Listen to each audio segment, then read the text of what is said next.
Did you know this classic snack dessert was discontinued at one point? Have you ever had this lucky treat? Have you ever stopped eating this combination of candy and soda because you heard of this urban legend?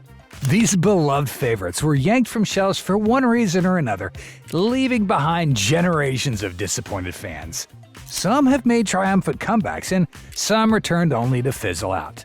Let's have a look at the journey and the fate of these foods. Be sure to stick around for the last one because nothing stirs up 70s nostalgia like this Mexican-inspired mashup. Hostess Twinkies. Do you remember when your mom packed a golden treat in your lunchbox? Do you remember how that made you feel? Twinkies were introduced in 1930 during the Great Depression and became a cultural staple for generations of kids. During World War II, they were made with banana cream filling before switching to the vanilla we know today. The sponge cakes kept chugging along until Hostess filed for bankruptcy in 2012. When news broke that Twinkies might disappear forever, people panicked. Boxes were selling on eBay for hundreds of dollars. It was as if a piece of the American childhood was vanishing. Thankfully, the Twinkie made its triumphant return the following year after two investment firms purchased the brand. How about a hand for those finance pros? They weren't going to let a piece of their childhood fade away. Today, kids can enjoy what their parents ate when they were kids. First, they put down the creamy filling, then they bake the cake all around. Yahoo! The fresh snacks with a snack in the middle. McDonald's Shamrock Shake. What if you want to celebrate St. Patrick's Day but don't want to drink pints of Guinness? How about heading over to Mickey D's for a Shamrock Shake? Since 1967, Hal Rosen, a Connecticut McDonald's owner, tinkered with creating a St. Patrick's Day milkshake. McDonald's debuted the Shamrock Shake in 1970. The original recipe called for lemon lime sherbet and vanilla ice cream, but it became a mint-flavored treat in 1980. In 1974, sales of the shake helped fund the very first Ronald McDonald House in Philadelphia, creating a charity that still helps millions of families each year. The following year, McDonald's promoted the Shamrock Shake with Uncle O'Grimacy, a green grimace who appeared every March.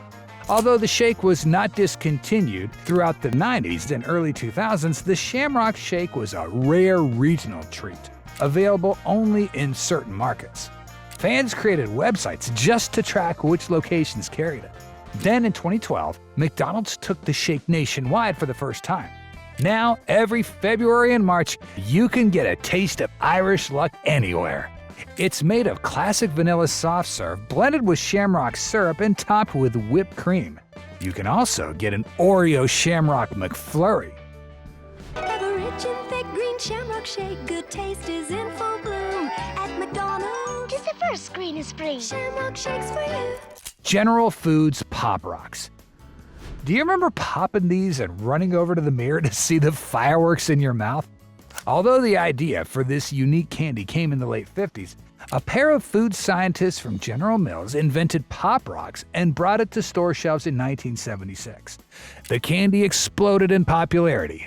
Every kid in the 70s wanted to get their hands on this pebble candy. The fizz, the pops, and the sizzle in your mouth were like no other experience. Then the rumors started. Supposedly, Mikey from the Life cereal commercials had died from eating Pop Rocks and downing them with cola, causing his stomach to explode. Since we didn't have internet, the gossip spread like wildfire. It wasn't true. General Foods ran full-page newspaper ads and sent letters to school principals assuring parents that the candy was safe. The FDA even set up a hotline to calm worried parents. None of it worked as the urban legend took on a life of its own. Sales collapsed and Pop Rocks were discontinued in 1980. Carbonated Candy Ventures licensed the brand and brought it back in 1986. Today, it's safe to say a small amount of carbon dioxide mixed with the acids in your stomach would not cause a gastric rupture. Pop Rocks! Introducing Pop Rocks Cracklin' Candy. They'll burst all over your mouth in cherry, grape, and... Burger King Yumbo. Have you ever heard of a sandwich called the Yumbo? What is that, you might ask? The Yumbo debuted at Burger King in 1971, offering customers a hot ham and cheese sandwich piled high on a sesame seed bun. This one looked like it was made on a knotted pretzel bun. For just 79 cents, you got slices of Black Forest ham and melted American cheese in a round styrofoam container. It's much more exciting to say you want a Yumbo than a ham and cheese sandwich. It was Burger King's answer to a deli sandwich, an alternative for people who didn't want a greasy burger. It's not clear when the Yumbo was discontinued, although some locations kept serving it into the early 1980s. It seems like the Yumbo has made blink and you'll miss it returns. Here's the guy from Law & Order chewing on a Yumbo back in 1988. The Yumbo returned to the 2 for $5 menu in 2014. This time on that long chicken sandwich hoagie-style roll instead of the burger bun. It was $3.69 if you wanted just the sandwich. Critics panned the sandwich, calling it nothing special. Perhaps you're better off making your own ham sandwich. Hot Black Forest ham and melted cheese. And it's on the Burger King 2 for $5 menu. You're yum straight. Reggie Bar. The biggest Major League Baseball free agent in the offseason of 1976 knew he was a marketing machine. The Reggie Bar launched in 1978, named after Yankees slugger Reggie Jackson, who had famously said that if he ever played in New York, they'd name a candy bar after him. He signed with the New York Yankees that offseason, and the perks came with plans for one of the most famous sports franchises. The Curtis Candy Company made it happen, packaging a round patty of peanuts, caramel, and chocolate in a bright orange wrapper with Jackson's face. On opening day in April 1978, the Yankees handed out free Reggie Bars to everyone entering the stadium. When Jackson hit a home run in his first at-bat, fans showered the field with thousands of candy bars, halting the game for 5 minutes. He led the Yankees to 3 American League pennants and 2 World Series championships. He famously earned the nickname Mr. October for his clutch performances. Not all great things last forever. The bar was discontinued in 1980 when Jackson left the Yankees. The Reggie Bar briefly returned in 1993, coinciding with his Hall of Fame induction. In 2023, a Canadian entrepreneur partnered with Jackson to bring the Reggie Bar back through a company called American Candy Nostalgia.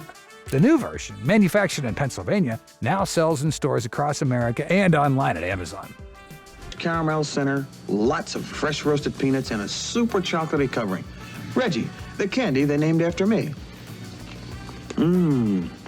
Hostess Orange Cupcakes. In the 70s, orange was all the rage. We had Tang, popsicles, even the Tampa Bay Buccaneers. Okay, they were creamsicle. Hostess Orange Cupcakes have been part of the company's lineup since the 1940s, offering a citrus-flavored alternative to their classic chocolate cupcakes. With bright orange frosting and that same creamy filling, they were citrusy, creamy, and refreshing. While your friends were eating chocolate, in your mind, you were munching on orange cupcakes at the beach. Like all Hostess products, Orange Cupcakes vanished during the company's bankruptcy in November 2012. It looked like America's snack cake dreams were over. When the aforementioned investment firms purchased Hostess in 2013, it brought back so many of our favorites. Today, you can still find that bright orange frosted treat in grocery stores nationwide. The delicious orange frosting up top. Ooh, there you go. Nice, I can smell it from here. Wonderful orange cake with the whipped cream filling inside. General Mills Fruit Brute cereal. In the 1970s, monsters weren't just for Halloween, they were for breakfast. Fruit Brute howled onto cereal shelves in 1974, joining General Mills' Monster Cereals lineup alongside Count Chocula, Frankenberry, and Boo Berry. This fruit-flavored cereal featured lime-flavored marshmallows and a cartoon werewolf mascot. TV commercials showed him arguing with the other monsters about whose cereal was best. Despite the fun concept, Fruit Brute couldn't keep up with the pack. General Mills dropped the werewolf in 1982. It took a few years, but the cereal was brought back as Fruity Yummy Mummy in 1988. In 2013, General Mills finally brought Fruit Brute back, now spelled Fruit Brute for legal reasons, for a limited Halloween run. Be sure to look for General Mills monster cereals during Halloween. They could return to the supermarket aisle. Fruit Brute, with a howling good taste of fruit. Pillsbury Space Food Sticks. In the 70s, if you wanted to eat what the astronauts ate, you could. Space Food Sticks launched in 1969, marketed as the civilian version of the rod-shaped energy food that Pillsbury developed for NASA astronauts. These chewy, individually wrapped sticks came in flavors like chocolate, peanut butter, and caramel. They promised a balanced energy snack, even though the first two ingredients were sugar and corn syrup. Their sweetness sent kids straight to the moon. Every bite made you feel like Neil Armstrong. The sticks even flew on actual space missions, including Skylab 3 in 1972. For a few glorious years, eating a space food stick meant you were practically an astronaut.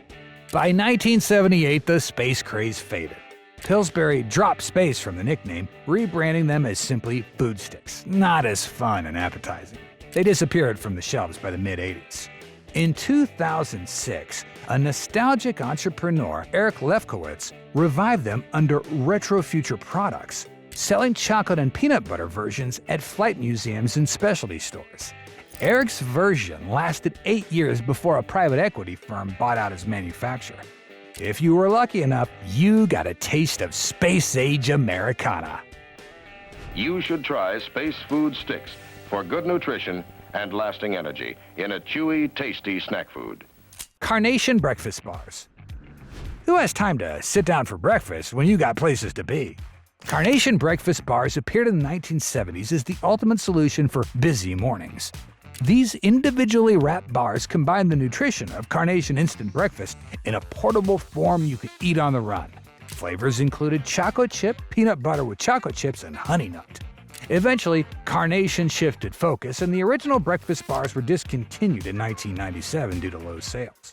In 2014, Carnation brought back breakfast bars as Carnation Breakfast Essentials Nutrition Bar, available in chocolate and peanut butter chocolate flavors.